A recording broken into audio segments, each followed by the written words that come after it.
तो चलिए, क्योंकि आज इसमें हमने थोड़ा पहले स्टार्ट किया है तो पहले हम जीएसटी का ही देख लेते हैं, पूरा रिवीजन कर लेते हैं। उसके बाद हम यूनिट नंबर 4 पे चलेंगे। वैसे भी हमें कोई हरी है नहीं, आपका एग्ज़ाम थोड़ा लेट जाने वाला है ऐसा लग रहा है। देखिए, गुड्स एंड सर्विस टैक्स, ये है हमारे सब्जेक्ट का topic. Goods and service tax इससे पहले आपके सिलेबस में नहीं था, सिलेबस का पार्ट नहीं था। इवन पूरे इंडिया में ही गुड्स एंड सर्विस टैक्स 2017 1 जुलाई को इम्प्लीमेंट किया गया। उसी के बाद से जीएसटी का कॉन्सेप्ट और ये नीड समझी गई कि जीएसटी को समझना क्यों ज़रूरी है। ये सिर्फ थ्योरेटिकल पर्सपेक्टिव नहीं बल्कि इसका प्रैक्टिकल पर्सपेक्टिव और ज़्यादा इम्पोर्टेंट हो जाता है, क्योंकि when you run a business तो बेसिक जो चीज़ें होती हैं, बेसिक टैक्सेशन का सिस्टम क्या चल रहा है वो जानना बहुत ज़रूरी होता है। इसीलिए बहुत सारे बिजनेसमैन भी आजकल जीएसटी को सीखना चाहते हैं। तो चलिए हम अपने जीएसटी के सिलेबस में आगे बढ़ते हैं। कुछ बेसिक कॉन्सेप्ट। फर्स्ट पैराग्राफ बताता है कि टैक्स होता क्या है। ठीक है। टैक्स में be defined as a pecuniary और monetary burden laid upon individual or property owners to support the government, a payment extracted by legislative authority। Tax क्या होता है? एक मॉनिटरी बर्डन होता है। किस पे होता है? किसी इंडिविजुअल या प्रॉपर्टी ओनर पे होता है, जो गवर्नमेंट देती है। वो बर्डन किसके द्वारा होता है? गवर्नमेंट के द्वारा होता है, किसी लेजिस्लेटिव अथॉरिटी के द्वारा होता है, जो अल्टीमेटली सपोर्ट किसको करता है? गवर्नमेंट को करता है। मतलब आप इंडिविजुअल या पर्सन जो एक monetary proportion of your wealth आप गवर्नमेंट को देते हैं, किसी लेजिस्लेटिव अथॉरिटी के तहत गवर्नमेंट को देते हैं, उसे टैक्स कहते हैं। Tax is not a voluntary payment और डोनेशन। टैक्स एक वॉलेंट्री पेमेंट नहीं है, जैसा कि हमारा कोई चैरिटी वगैरह हो गया, वो आपके ऊपर है, आप दो या ना दो कोई फर्क नहीं पड़ता। लेकिन टैक्स जो है एक पिक्यूनरी बर्डन आपके ऊपर लगा दिया जाता है, मैंडेटरी होता है कि आपको देना ही देना है। But an imposed contribution exacted pursuant to legislative authority, वही लिखा गया है कि अंडर लॉ, लॉ के अंदर ला के आपके ऊपर इम्पोज कर दिया जाएगा कि आपको इतना पर्टिकुलर टैक्स देना ही देना है। नट सेल में बात करें तो टैक्स कुछ नहीं है बल्कि मनी है, जो आपको मतलब पीपल को देना है, गवर्नमेंट को, जो गवर्नमेंट यूज करेगी किसी पब्लिक सर्विसेज को, पब्लिक वेलफेयर सर्विसेज या यूटिलिटीज को प्रोवाइड करने के लिए। ठीक है।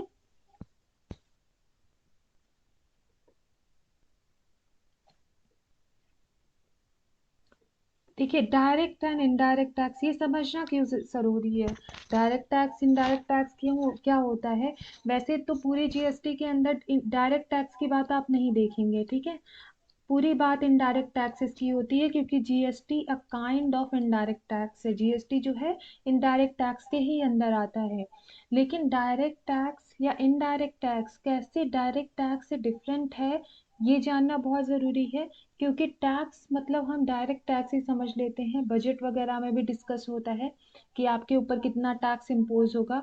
तो हमारे दिमाग में ये क्लियर डिस्टिंक्शन रहे कि कौन सा डायरेक्ट टैक्स है, कौन सा इनडायरेक्ट टैक्स है, दोनों का नेचर क्या है, इसी के लिए हम एक कैटेगराइजेशन देख रहे हैं। डायरेक्ट टैक्स क्या होता है? Levied on income wealth of a person. ये इनकम पे लेवी किया जाता है। आपका इनकम जितना ज़्यादा होगा उतना ज़्यादा आपके ऊपर टैक्स होगा। जबकि जो इनडायरेक्ट टैक्स है, लेवी होता है price of the goods and services पे, price and of the goods and services पे लेवी होता है। प्राइस के अकॉर्डिंग डिसाइड होगा कि 20%, किसी का 300 प्राइस है उसका 20% 60 रुपीज़ आप दे रहे हो। ठीक है। तो ओवरऑल डिसाइड किस पे हो रहा है? प्राइस ऑफ द गुड पे हो रहा है। यहाँ पे इनकम पे डिसाइड हो रहा है डायरेक्ट टैक्स में। Person bearing the cost of the tax and the person paying such tax to the government are same। मतलब पर्सन जिसके ऊपर ये कॉस्ट लाई गई है, ठीक है, जैसे कि गवर्नमेंट ने जिसको बोला कि टैक्स आपको देना है, और पर्सन जो टैक्स दे रहा है वो एक्चुअली एक ही पर्सन होता है। ये डायरेक्ट टैक्स की बात हो रही है। ठीक है। आप भी के ऊपर लेवी होगा, आपका जो इनकम है आप ही के ऊपर, उसी को दे के गवर्नमेंट आपके इनकम पे टैक्स लगाएगी। तो योर सिस्टर और योर ब्रदर और your any relative can not pay that direct tax on your behalf. वो कोई भी आपके बिहाफ पे नहीं पे कर सकता है। सिमिलरली इनडायरेक्ट टैक्स जो होता है, यहाँ पे थोड़ा डिफरेंस है। यहाँ पे जो पर्सन पे कर रहा है और जो पर्सन कॉस्ट बियर कर रहा है हमेशा डिफरेंट होता है। मतलब शॉपकीपर के ऊपर लेवी किया गया जीएसटी, लेकिन वो बियर किससे बियर कौन कर रहा है, उसका कॉस्ट कस्टमर कर रहा है। किसी भी प्रोडक्ट पे जो जीएसटी चार्ज की जा रही है वो कस्टमर बियर कर रहा है अल्टीमेटली, लेकिन उसको पे किसको करना है? गवर्नमेंट क्या कस्टमर से मांगेगी कि आप जीएसटी दो? गवर्नमेंट शॉपकीपर से मांगेगी कि आपका जीएसटी कहाँ है?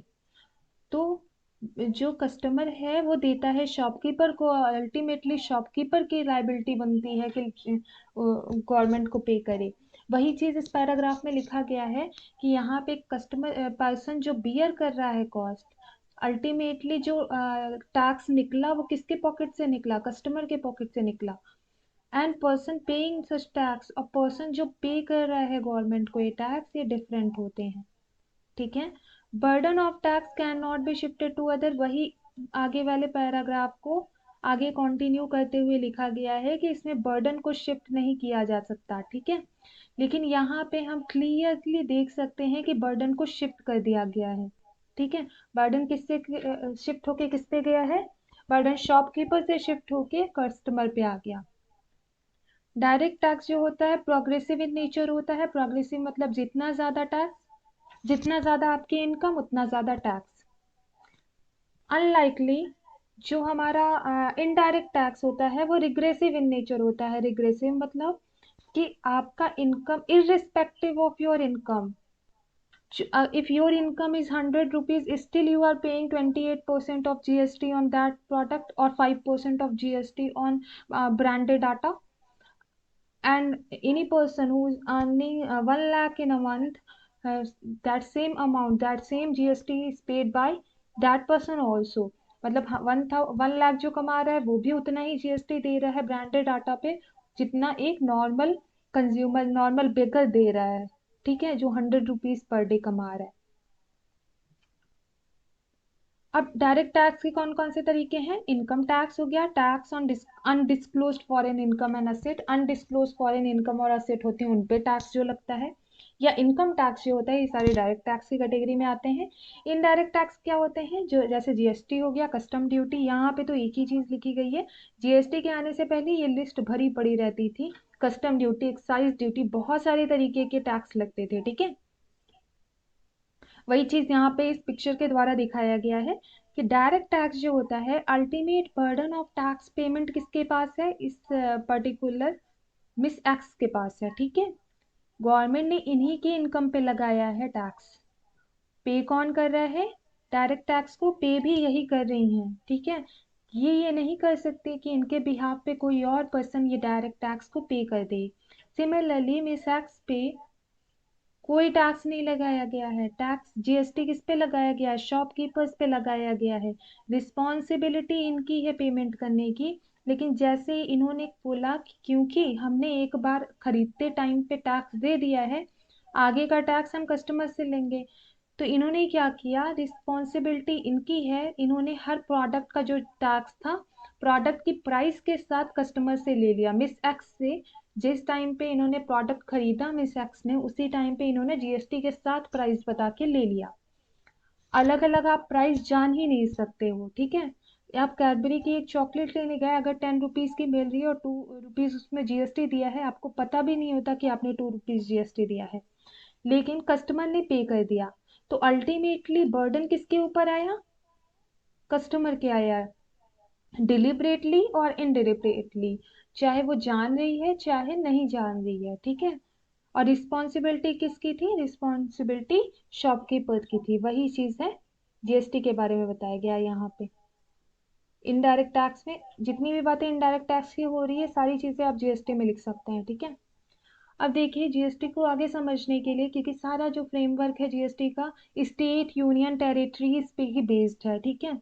इसीलिए हमको ये समझना बहुत इंपॉर्टेंट हो जाता है। इंडिया जो है स्टेट और यूनियन टेरिटरीज में डिवाइडेड है, जैसा हम सभी जानते हैं। ठीक है। 29 स्टेट्स हैं। अभी जो यूनियन टेरिटरीज हैं उनको उनका अलग कैटेगराइजेशन किया गया है। Union territories without legislature and union territories with legislature. जिन यूनियन टेरिटरीज का अपना लेजिस्लेशन नहीं है, ठीक है, जैसे कि लद्दाख हो गई, ये लिस्ट आपको याद रखनी है, ठीक है।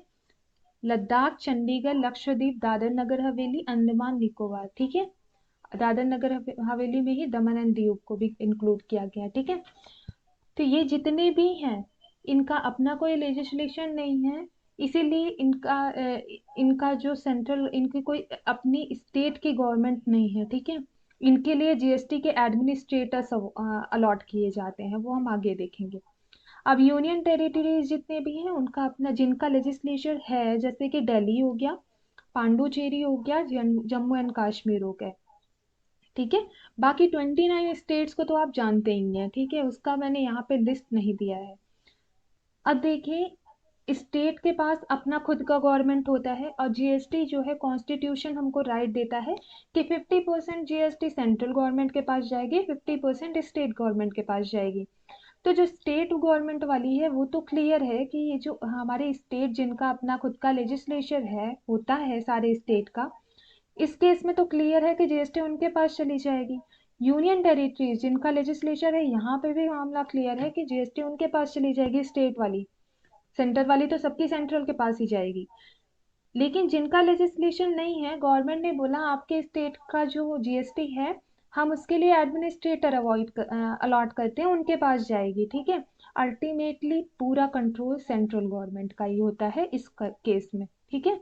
जो सेंट्रल गवर्नमेंट चाहती है वही होता है। देखिए, पूरे आगे चैप्टर्स को समझने से पहले आप जब समझ लेंगे तो आप एक तरीके से इसको समरी के जैसा देख सकते हैं, क्योंकि जब आप जीएसटी के बारे में लिखेंगे तो लिखने में आपको अगर डिस्क्रिप्टिव चीज़ें लिखनी हो तो ये सारे सेक्शन इंक्लूड कर सकते हैं।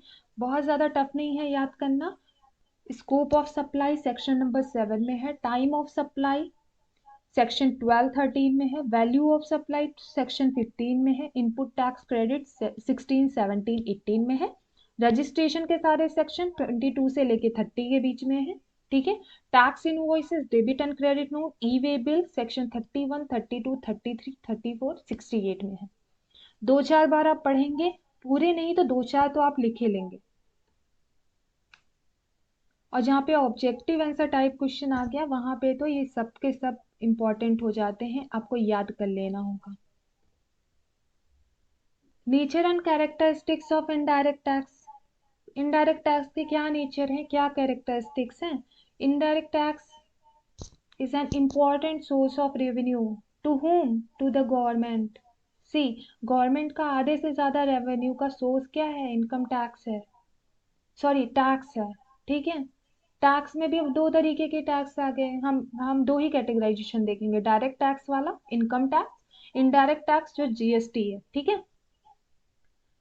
पहले जो हमारे टैक्स कलेक्ट होते थे वो बहुत सारे तरीके के, excise duty, central custom duty तरीके से कलेक्ट होते थे, अभी सब जीएसटी में होते हैं। इसीलिए जो रेवेन्यू का कैलकुलेशन होता है वो भी इसी के बेसिस पे होता है कि जीएसटी से कितना आया। तो टोटल जितना रेवेन्यू डायरेक्ट टैक्सेस या इनडायरेक्ट टैक्सेस दोनों को मिला के कैलकुलेट होता है, या फिर आप कह सकते हैं टैक्स से गवर्नमेंट को जितना भी रेवेन्यू मिलता है उसका 50% जो है हमारे, चाहे सेंट्रल गवर्नमेंट की बात हो गई चाहे स्टेट गवर्नमेंट की हो गया, 50% हमारे जीएसटी से कलेक्ट होता है। तो 50% ऑफ टोटल टैक्स में कंट्रीब्यूशन होता है जीएसटी का। अब आप समझ सकते हैं कि जीएसटी का इंपॉर्टेंस कितना है, ठीक है। आगे देखते जाइएगा। ये जो कैरेक्टरिस्टिक्स ऑफ इनडायरेक्ट टैक्सेस है ना, इसको आप जीएसटी की कैरेक्टरिस्टिक्स मान के समझिएगा, ठीक है। Tax on commodities and services. देखिए, बहुत सारी चीजें पहले सर्विस, जो सर्विसेज थी, बहुत सारी सर्विसेज इनडायरेक्ट टैक्सेस के एम्बिट से बाहर थी। कुछ सर्विसेज तो थी लेकिन सारी नहीं कवर की गई थी, ठीक है। उनका एक प्रॉपर कैटेगराइजेशन नहीं हुआ था। लेकिन जीएसटी से के आने से, जैसा कि आपको जीएसटी के नाम से समझ में आता है, goods and service tax, which is levied on commodities at the time of supply of manufacture or purchase or sale, import, export thereof. Hence, it is also known as commodity taxation. ये services पे भी apply होता है। देखिए, ये जो commodities पे apply होता है, कब कब अप्लाई होता है, मतलब गुड्स पे जो अप्लाई होता है जीएसटी, वो कब कब होता है? मैन्युफैक्चरिंग पे होता है, परचेज पे होता है, सेल पे होता है, इंपोर्ट कर रहे हो तो होता है। गवर्नमेंट ने स्पेशल रिलैक्सेशन दी है एक्सपोर्ट के केस में कि अगर आप एक्सपोर्ट कर रहे हो तो हम कोई भी जीएसटी नहीं लेंगे। ये मेक इन इंडिया को प्रमोट करता है, ठीक है। इसीलिए जीएसटी को कमोडिटी टैक्सेशन भी कहते हैं। और ये सप्लाई पे भी लेवी होता है। शिफ्टिंग ऑफ बर्डन, जैसा कि हमने फर्स्ट स्लाइड पे देखा था, फर्स्ट और सेकंड स्लाइड पे, जहाँ पे हमने पिक्चर के थ्रू देखा था कि जो मिस एक्स थी उनकी लाइबिलिटी डायरेक्ट टैक्स के केस में तो थी कि उन्हीं के ऊपर डायरेक्ट टैक्स लगाया गया, उन्हीं के ऊपर इनकम टैक्स लगाया गया, तो वही पे कर रही हैं। लेकिन जो हमारा इनडायरेक्ट टैक्स है, जीएसटी का केस है, वहां पे उनकी वो लाइबिलिटी नहीं थी। लाइबिलिटी किसकी थी? लाइबिलिटी शॉपकीपर की थी, लेकिन शॉपकीपर ने उनसे रिकवर कर लिया GST. There is clear shifting of tax burden in respect of indirect taxes, वही चीज यहाँ लिखी गई है। क्लियर शिफ्टिंग होती है टैक्स बर्डन की। बर्डन किसके ऊपर होगा? शॉपकीपर के ऊपर होगा, लेकिन वो रिकवर किससे करेगा? कस्टमर से करेगा। सिमिलरली मैन्युफैक्चरर के ऊपर रहेगा बर्डन, वो रिकवर करेगा होलसेलर से। होलसेलर के ऊपर बर्डन आया, वो रिकवर किया डिस्ट्रीब्यूटर से। ठीक है, आगे ऐसे ही चलता जाएगा until and unless final consumer pay नहीं कर देता है उस पे GST. No perception of direct pitch, मतलब आपको पता भी नहीं होता कि आप जीएसटी पे कर रहे हो। Since the value of indirect tax is generally inbuilt in the price of the commodity, most of the time the tax pair of consumer pays without even knowing that they are paying this tax. See, अगर 10 rupees की chocolate है, या suppose 40 rupees की chocolate है, उसमें 35 rupees का actual उसका price है, 5 रुपीज आपसे जीएसटी ले रहे हैं, तो आपको खरीदते टाइम पे पता भी नहीं होगा कि आपसे 5 रुपीज जीएसटी के नाम पे ले रहे हैं, उसका एक्चुअल कॉस्ट 35 रुपीज है। इन्फ्लेनेशरी होता है, मतलब कि क्योंकि हमने आगे की स्लाइड में देखा कि ये प्राइस में ऐड करके सेल की जाती है, ठीक है, जीएसटी को प्राइस में ऐड करके सेल किया जाता है। तो सपोज कोई गुड जो 100 का था, उसके ऊपर 20% जीएसटी लगाया, 5% सपोज जीएसटी लगाया गया था, वो 105 का बिकता था। अब भी गवर्नमेंट ने बोला कि हमें 20% जीएसटी चाहिए बस, ठीक है, या 28% जीएसटी चाहिए, वही चीज अब 128 का बिकेगा। तो प्राइस बढ़ी या नहीं बढ़ी? तो प्राइस यहाँ बढ़ जाती है। वही चीज यहाँ लिखी गई, इन्फ्लेशनरी, मतलब कि प्राइस पे डायरेक्ट इम्पैक्ट होता है इसका, ठीक है। Tax impose on commodities and services cause an all around price spiral, price का स्पाइरल होता है। इसका मतलब ये है कि इनडायरेक्ट टैक्सेशन या जीएसटी का डायरेक्टली इफेक्ट होता है price of the commodity and services पे, जो इन्फ्लेशन के ट्रेंड को बढ़ाती है, ठीक है। वाइडर टैक्स बेस, जीएसटी का वाइडर टैक्स बेस क्यों है? क्योंकि हर एक पर्सन जीएसटी पे कर रहा है जो भी कोई प्रोडक्ट खरीद रहा है, ठीक है। जैसे कि डायरेक्ट टैक्स है, इंडिया में जो 140 करोड़ की आबादी है, उसमें से ज्यादा से ज्यादा 7 to 8 करोड़ ही हमारे इनकम टैक्स के स्लैब के अंदर आते हैं। वो ऐसा दिखाते हैं कि हमारा इनकम इतना है कि हमको टैक्स देना है, लेकिन उसमें भी वो बहुत सारे मेथड के थ्रू, जो इनकम टैक्स में पढ़ाया जाता है, बहुत सारे मेथड ऐसे हैं कि आप इनकम टैक्स को कम कर सकते हो या एकदम से नील कर सकते हो। तो आप डायरेक्ट टैक्स से तो चोरी कर लोगे, लेकिन इनडायरेक्ट टैक्स से कैसे बचना है? क्योंकि वो तो आपके प्राइस में इंक्लूड करके आपसे ले लिया जाता है उसी टाइम पे जिस टाइम पे आप किसी प्रोडक्ट को परचेज करते हैं, ठीक है।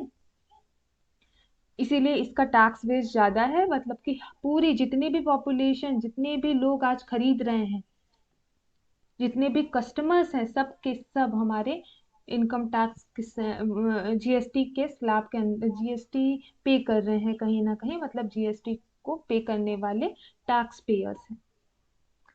प्रमोट सोशल वेलफेयर, अब जीएसटी कैसे सोशल वेलफेयर प्रमोट करती है?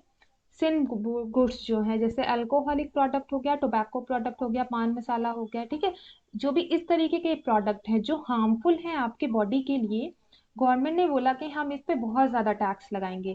इससे पहले वाली स्लाइड में देखा कि इन्फ्लेशनरी होता है जीएसटी, ठीक है, इन्फ्लेशन को प्रमोट करता है। क्यों? जब आपने इन सब पे बहुत ज्यादा जीएसटी लगा दिया तो इसकी प्राइसेस बढ़ गई, 30% सपोज टैक्स लगा दिया। अभी ये सारी चीजें हमारे जीएसटी के स्लैब में नहीं आती हैं, तो इस पे ऐसा नहीं है कोई टैक्स नहीं लगता। इस पे इनडायरेक्ट टैक्स अलग तरीके का लगता है जो बहुत हाई होता है। तो उस केस में आप समझिए कि अगर 30% लगा दिया या 50% लगा दिया एक्चुअल कॉस्ट के, 100 का प्रोडक्ट था तो वो 150 का बिकेगा। तो जो प्रोडक्ट इंसान, जो अडिक्टिव प्रोडक्ट्स हैं जैसे सिगरेट हो गया, जो इंसान 12 पीता था दिन में, अब वो 8 पिएगा क्योंकि वो उतना अफोर्ड नहीं कर पाएगा। कुछ ऐसे भी लोग हैं कि बोलेंगे आप कितनी भी प्राइस बढ़ाओ, हमको तो जितना पीना है हम पियेंगे। अब उस केस में क्या हो गया, गवर्नमेंट बोलती है ठीक है आप करिए, आप जितना ज्यादा कंज्यूम करेंगे उतना ज्यादा हमको टैक्स देंगे, क्योंकि पर यूनिट टैक्स तो बढ़ता है। 50 अगर एक सिगरेट पे सपोज जितना भी है, 100, अगर अल्कोहलिक प्रोडक्ट की बात कर लें, 100 रुपीज का प्रोडक्ट है, 50 रुपीज एक प्रोडक्ट पे टैक्स मिल रहा है। ऐसे ऐसे अगर आप दो करोगे तो हमें 100 रुपीज मिलेगा, और जो हमने आपसे कलेक्ट किया है उससे हम किसी वेलफेयर एक्टिविटीज में लगा देंगे। ठीक है, तो इस तरीके से जीएसटी प्रमोट करता है, या इनडायरेक्ट टैक्सेस प्रमोट करता है सोशल वेलफेयर को भी। ठीक है, रिग्रेसिव इन नेचर कोई बताने वाली बात नहीं है। वही बात है कि 100 रुपीज जिसकी मंथली इनकम है, वो भी same tax, same rate of tax पे कर रहा है उसी प्रोडक्ट पे, जितना कि 1 लाख जो कमा रहा है पर मंथ, वो भी उतना ही पे कर रहा है। तो रिग्रेसिव इन नेचर है, मतलब इनकम के अकॉर्डिंग नहीं है इसका कैटेगराइजेशन। ये वन ऑफ द डिसएडवांटेज है जीएसटी का, क्योंकि ये कहीं भी फेयर नहीं है कि कोई ब्रांडेड ब्रेड ले रहा है या ब्रांडेड आटा ले रहा है, अगर उसकी इनकम कम है वो भी उतना ही टैक्स पे करे जितना कि इनकम जिसकी ज्यादा है वो पे करे। क्योंकि टैक्स तो हमने फर्स्ट स्लाइड में देखा था कि एक मॉनेटरी कंट्रीब्यूशन होता है गवर्नमेंट को, कि आप वेलफेयर एक्टिविटीज करो। तो जब हमारा खुद का बजट इतना नहीं है तो हम वेलफेयर के लिए पैसे दे रहे हैं, ये कहीं से भी सही नहीं है।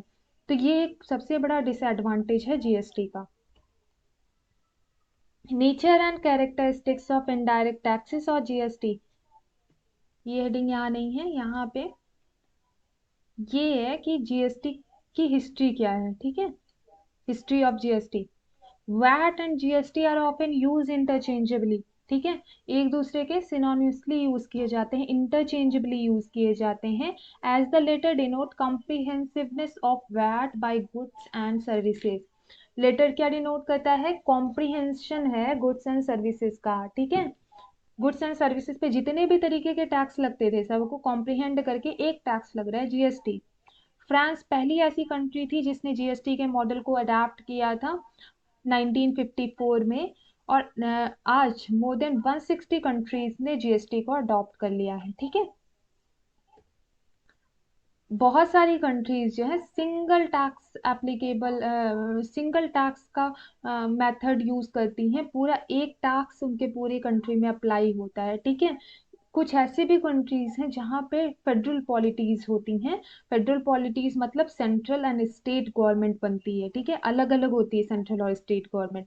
तो जहाँ पे भी अलग अलग सेंट्रल और स्टेट गवर्नमेंट होती है, जैसे Brazil, Canada, even India also, वहाँ पे हम हमारा जो डुअल जीएसटी मॉडल फॉलो होता है। डुअल जीएसटी मॉडल क्या कहता है कि सेंट्रल लेवल पे अलग जीएसटी कलेक्ट होगी, स्टेट लेवल पे अलग जीएसटी कलेक्ट होगी, लेकिन कलेक्ट एक ही टाइम पे होगी। ठीक है, अगर कोई पर्सन कैडबरी के ऊपर, कैडबरी की चॉकलेट है उस पर 20 रुपीज जीएसटी दे रहा है, तो 10 रुपीज जाएगी सेंट्रल गवर्नमेंट के पास, 10 रुपीज जाएगी स्टेट गवर्नमेंट के पास। ठीक है, वही चीज हमारे 5th पॉइंट में लिखा गया है कि India has adopted GST model, federal dual GST model, because of its unique feature that is federal in nature. ठीक है, फेडरल नेचर का है, सेंट्रल एंड स्टेट लेवल पे अलग अलग गवर्नमेंट बनती है, इसीलिए जीएसटी का डुअल मॉडल अडॉप्ट किया गया।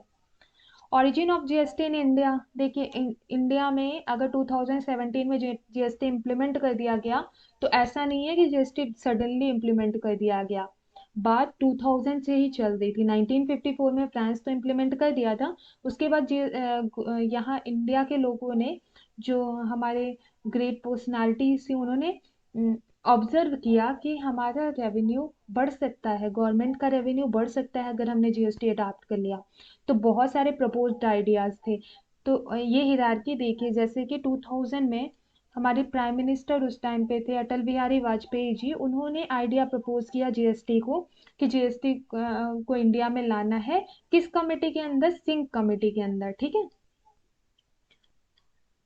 2003 में। लेकिन उस आइडिया को कोई भी हवा नहीं मिली, इसलिए वो वहीं पे खत्म हो गया। 2003 में सेंट्रल गवर्नमेंट ने एक टास्क फोर्स फॉर्म किया fiscal responsibility and budget management में, जो कि 2014 में एक टास्क फोर्स उसने बना दिया, रिकमेंड कर दिया। 2014 में उन्होंने अपना रिपोर्ट दिया और उसमें स्ट्रांगली रिकमेंड किया कि जीएसटी को पूरे नेशन में इम्प्लीमेंट करना चाहिए। ये एक सक्सेसफुल अटेम्प्ट हो सकता है हमारे रेवेन्यू को बढ़ाने का। Journey of GST idea of goods and service tax was moved by Kelkar task force in 2004। उसी टाइम पे केलकर टास्क फोर्स के द्वारा भी ये आइडिया कोइन किया गया कि जीएसटी आना चाहिए, तो बहुत सारे लोगों ने जीएसटी को सपोर्ट किया था। The union finance minister P Chidambaram उस टाइम पे थे। 2006-7 की बात हो रही, जब सेंट्रल बजट हमारे पार्लियामेंट में पढ़ा जा रहा था।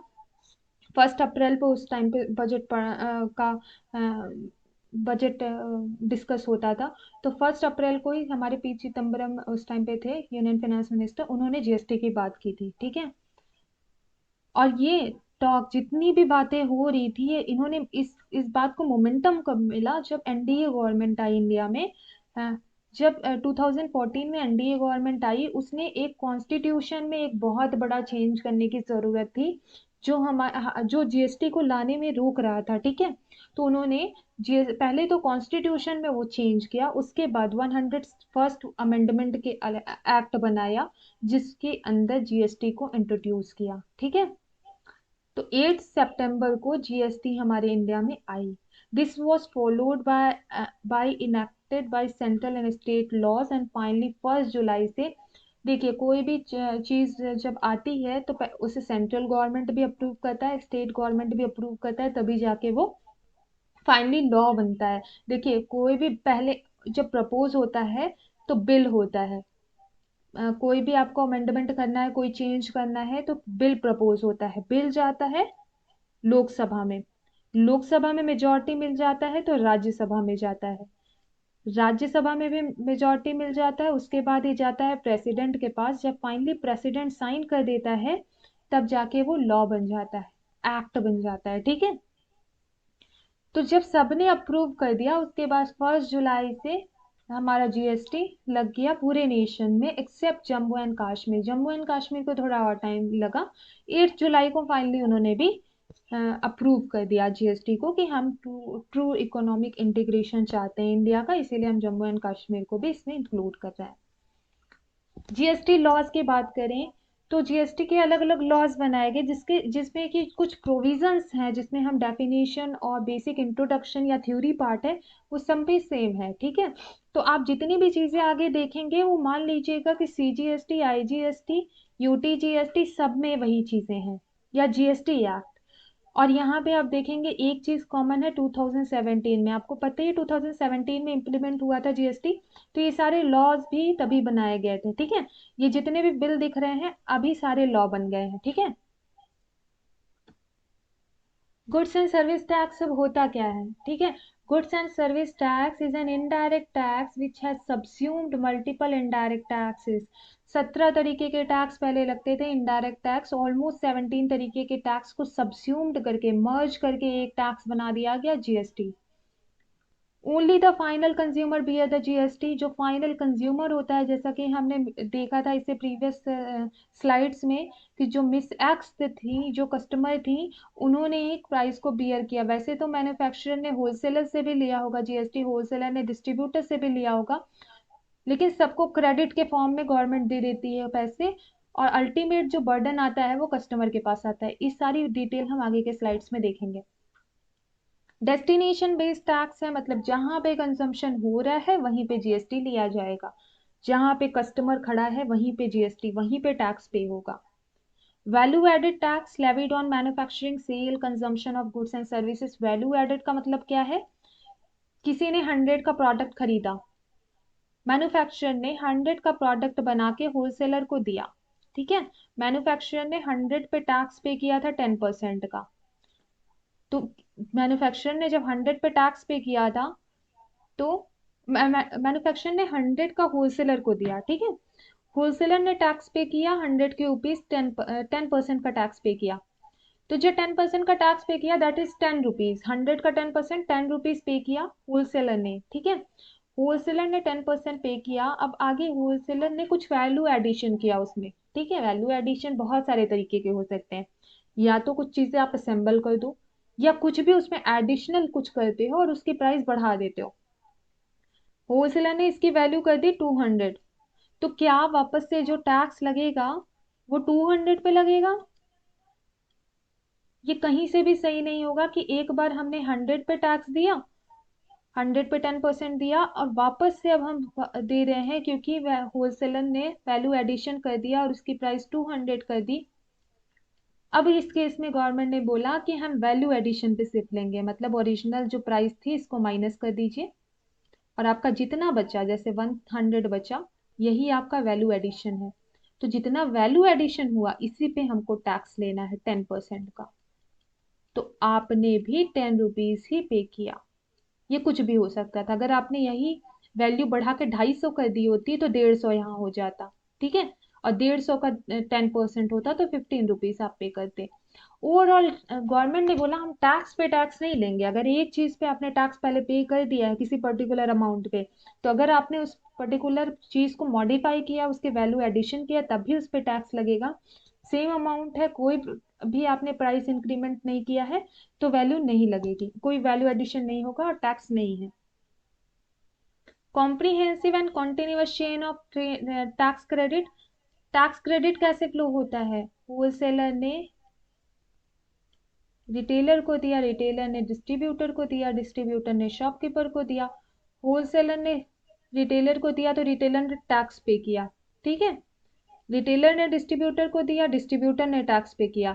जैसे ही रिटेलर ने ये बोला कि हमने ये 10% का टैक्स पे किया है, इन कोर्स और फर्दरेंस ऑफ बिजनेस, मतलब मैं बिजनेस करना चाह रहा हूँ और मैं कंजम्पशन के लिए नहीं किया हूँ, ये 10% का जो भी टैक्स किसी पर्टिकुलर कमोडिटी पे किया हूँ, उसी टाइम पे इनपुट टैक्स क्रेडिट इसको मिल जाता है, ठीक है। आईटीसी के फॉर्म में ये कुछ, जितना भी इसने जीएसटी पे किया है उतना वो रिटर्न उसको मिल जाता है, और आगे वो टैक्स जैसे ही कलेक्ट होगा, कभी वो यूटिलाइज कर सकता है इतने इनपुट टैक्स क्रेडिट को, वो हम आगे चीजें देखेंगे, ठीक है। There is no tax on tax और cascading of tax under GST. वही चीज बोला गया जो जीएसटी का मेन फीचर है, कि टैक्स ऑन टैक्स नहीं लग रहा है, कैशकेडिंग इफेक्ट नहीं हो रहा है कि टैक्स एक बार ले लिया गया वापस से उसी आइटम पे फिर से लिया जा रहा है, ऐसा कुछ नहीं होता है। अब नीड ऑफ जीएसटी, जीएसटी की जरूरत क्यों पड़ी?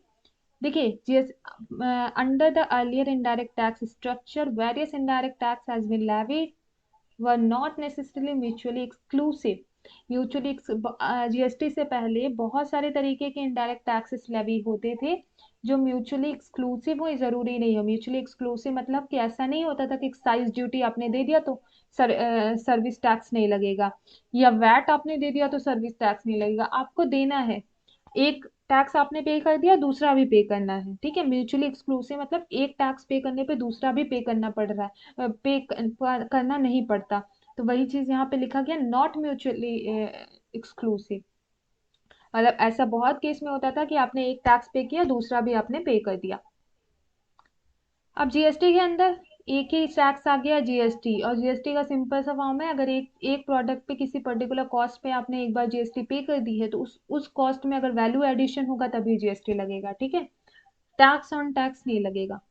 कॉन्स्टिट्यूशनल पर्सपेक्टिव समझ लेते हैं जीएसटी का। Currently the physical power between central and state are clearly demarcated in the constitution with almost no overlap between respective domain. मतलब स्टेट और सेंट्रल का अलग अलग क्राइटेरिया डिफाइन है कि किस किस सब्जेक्ट पे हमारे जीएसटी में या टैक्सेशन का डिसीजन कौन कौन ले सकता है। हमारे इंडिया की फेडरल पॉलिटीज है जहाँ पे स्टेट और सेंट्रल की अलग अलग पावर्स हैं। वही पावर ने ये डिस्टिंक्शन किया है सेंट्रल और स्टेट के बीच में, कि आपका दोनों लोग का अलग अलग पावर है, कोई भी ओवरलैपिंग नहीं चलेगी, ठीक है। Central has the power to levy, ये पहले की बात बता रहा है, बिफोर जीएसटी की बात कर रहा है। सेंटर के पास पावर होता था गुड्स की मैन्युफैक्चरिंग जब होती थी उस पे एक्साइज ड्यूटी लगाने की, ठीक है, मतलब टैक्स लेने की। टैक्स सेंट्रल कब लेता था? जब मैन्युफैक्चरिंग होती थी गुड्स की। कुछ केसेस में नहीं होती थी, जैसे except alcohol, liquor for human consumption, optimum and narcotics. Drug वगैरह की बात छोड़ते हैं, ये जीएसटी के पूरे एम्बिट में हम ड्रग्स की या सिन गुड्स की बात नहीं करेंगे। उनकी बात सिर्फ तभी करेंगे जहां पे जीएसटी के एग्जेम्पशंस की बात होंगी, ठीक है। तो इन सब को छोड़ के जहां पे भी मैन्युफैक्चरिंग होती थी सेंट्रल वहां से टैक्स कलेक्ट कर लेता था, और स्टेट उस टाइम पे टैक्स कलेक्ट करता था जब वहां पे डिस्ट्रीब्यूशन हो रहा है। अगर उनके स्टेट में डिस्ट्रीब्यूशन हो रहा है, सेल हो रहा है उस प्रोडक्ट का, वहां पे टैक्स ले लेता था, दोनों को टैक्स मिल जाता था। अभी क्योंकि सिर्फ एक टैक्स आ गया तो गवर्नमेंट ने बोला कि आप जीएसटी को ही हाफ हाफ कर लें, 50% जो है आपके सेंट्रल। ये हमारे article number 246 A of the constitution बोलता है कि सेंट्रल और स्टेट को जीएसटी लेवी करने का इक्वल राइट है, और इक्वल कलेक्शन का भी राइट है कि 50-50% दोनों कलेक्ट करेंगे। टैक्स सब्ज्यूम्ड अंडर जीएसटी, कौन कौन से टैक्स थे जो जीएसटी के अंदर आज मर्ज हो गए हैं? सेंट्रल लेवल पे इस तरह इतने टैक्स लगते थे, ये पूरे टैक्स मैंने लिखे भी नहीं है, कुछ टैक्स यहाँ लिखे हैं जो इम्पोर्टेंट है। सिमिलरली स्टेट लेवल पे इतने टैक्स थे जिनको आज मर्ज कर दिया गया। सेंट्रल लेवल पे कौन कौन से टैक्स थे? Central excise duty and additional excise duty, service tax, CVD, special CVD, central sales tax. ये लिखने के लिए जब आपको या ऑब्जेक्टिव आंसर टाइप क्वेश्चन भी आ गया तो उसमें आ सकता है कि सेंट्रल लेवल के कौन से टैक्स हैं या स्टेट लेवल के कौन से टैक्स हैं जिनको सब्स्यूम्ड किया गया है, ठीक है।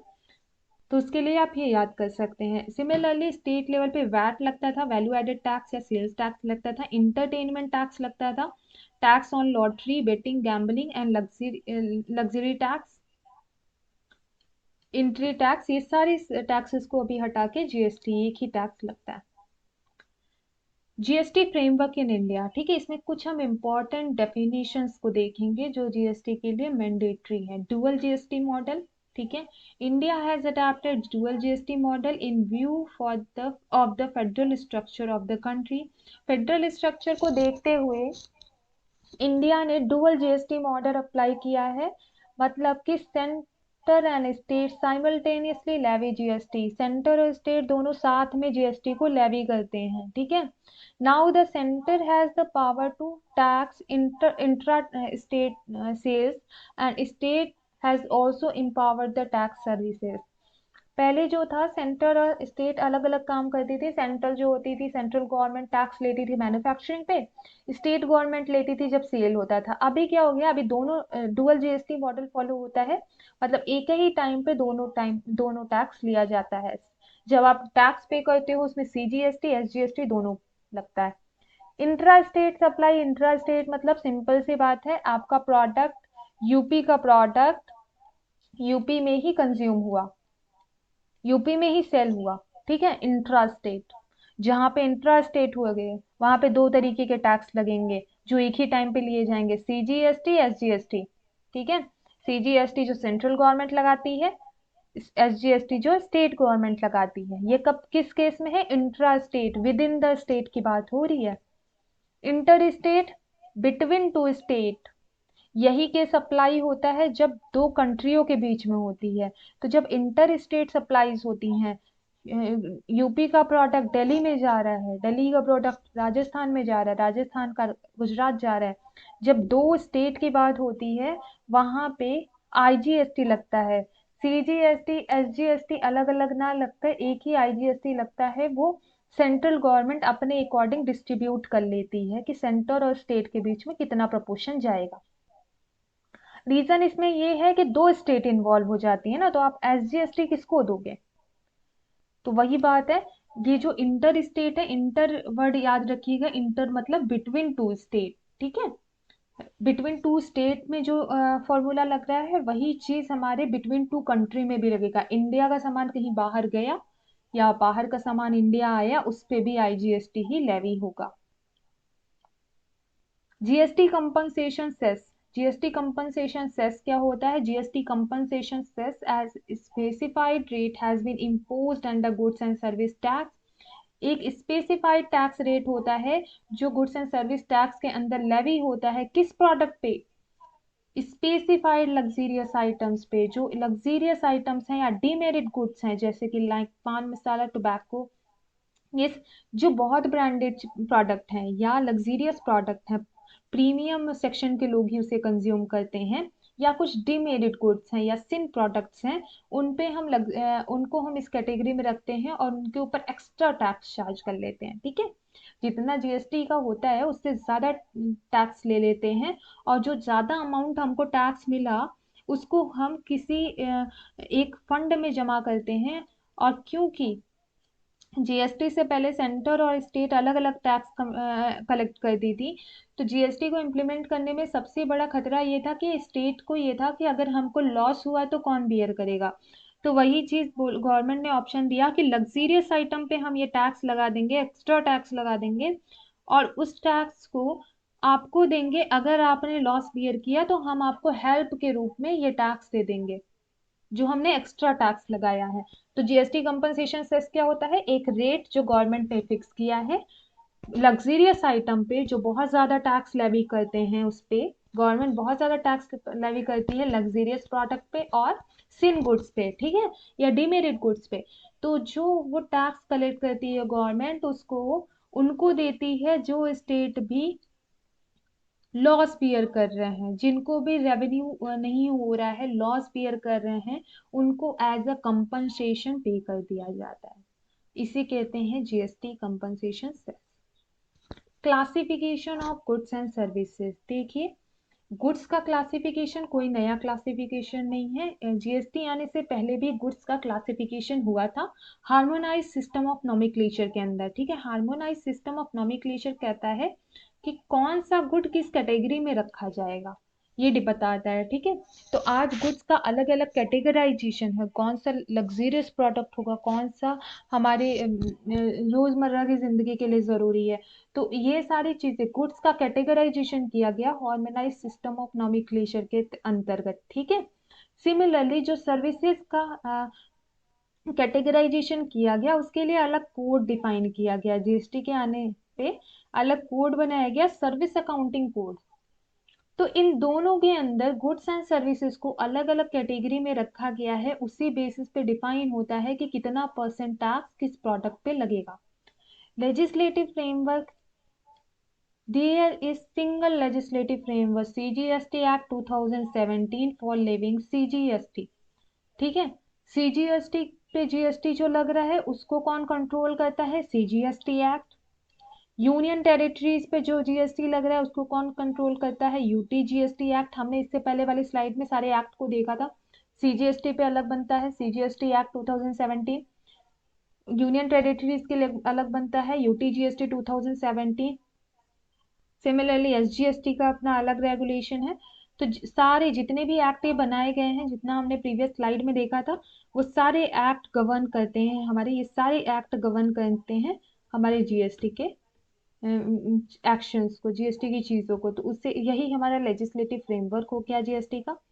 GST common portal, GST network, इसके बारे में हमको और डिटेल में पढ़ना है, लेकिन यहाँ पे थोड़ा समझ लीजिए कि कॉमन पोर्टल जो जीएसटी का बनाया गया www.gst.gov.in, ये एक वेबसाइट है जो manage by good and service network GSTN के द्वारा मैनेज किया जाता है, has been set by the government to establish uniform platform for the tax payer and common and share IT infrastructure between central and state. देखिए, ये एक tax payer और taxable authorities के बीच में एक लिंक बनाता है, जो जिस पे जाके टैक्स पेयर भी अपना सारा काम कर सकता है और टैक्स अथॉरिटी जाके उस पर चेक कर सकती है। इसके बारे में हमको आगे डिटेल में देखना है। तो ये जो नेटवर्क है, ये इसके अंदर GST common portal GST network के अंदर बनाया गया, जो इंफोसिस ने बनाया था। सेक्शन नंबर 8 हमारा ये राइट देता है, सीजीएसटी एक्ट का सेक्शन नंबर 8 ये राइट देता है कि ऐसा कोई नेटवर्क बने। ये देखिए, हम पहले इसी को देख लेते हैं। इंडिया में बहुत सारे तरीके के टैक्स लेवी होते थे, ये जीएसटीएन की कहानी हम देख रहे हैं। ठीक है, अब इस सारी चीज को रिप्लेस करके एक ही तरीके का टैक्स लगता है, GST, goods and service tax. ठीक है, जीएसटीएन क्या है, GSTN goods and service tax network है, इज अ सेक्शन 8, जो हमारा कंपनी एक्ट 2017 है उसका सेक्शन 8 है। वो उसमें कंपनीज का कैटेगराइजेशन है। अगर आपने कंपनीज एक्ट 2017 पढ़ा होगा तो उसमें कंपनीज का कैटेगराइजेशन है, तो उसी के अंदर नॉन गवर्नमेंट कंपनी बनाने का भी राइट होता है। जो प्राइवेट नॉन गवर्नमेंट कंपनी या प्राइवेट लिमिटेड कंपनी बनाने का राइट होता है, वो जो कंपनी होती है वो कैसे मैनेज होती है, उसमें कुछ परसेंट स्टेक जो होता है गवर्नमेंट का होता है, रिमेनिंग जो होता है प्राइवेट एंटिटीज का होता है। तो जीएसटीएन जो है वो non government private limited company है, जो किस लिए बनाई गई है, managing entire IT system of GST. अभी पूरा सारी चीजें हमारे टैक्सेशन का सब कुछ ऑनलाइन हो गया है, ठीक है, इसीलिए ट्रांसपेरेंट भी है। जब भी डिजिटलाइजेशन जिस चीज में लाया गया है वो सारी चीजें ट्रांसपेरेंट हैं, ठीक है। इसीलिए जीएसटी का जितना भी टैक्सेशन का सिस्टम चल रहा है सब ऑनलाइन चल रहा है, ठीक है।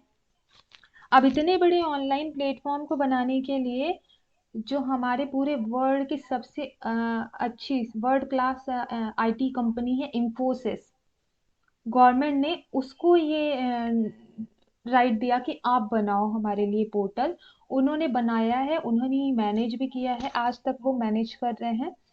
तो हमारे ये जो डिसीजन था, 27 जीएसटी काउंसिल की मीटिंग हुई, उस उन्होंने बोला कि हमें एक नॉन गवर्नमेंट कंपनी बनानी है जीएसटीएन करके, जो जीएसटी के पूरे नेटवर्क को मैनेज करेगा, आईटी सिस्टम को मैनेज करेगा, जो जिसमें 51% स्टेक जो है वो गवर्नमेंट का है, रिमेनिंग हमारे प्राइवेट एंटिटीज की है।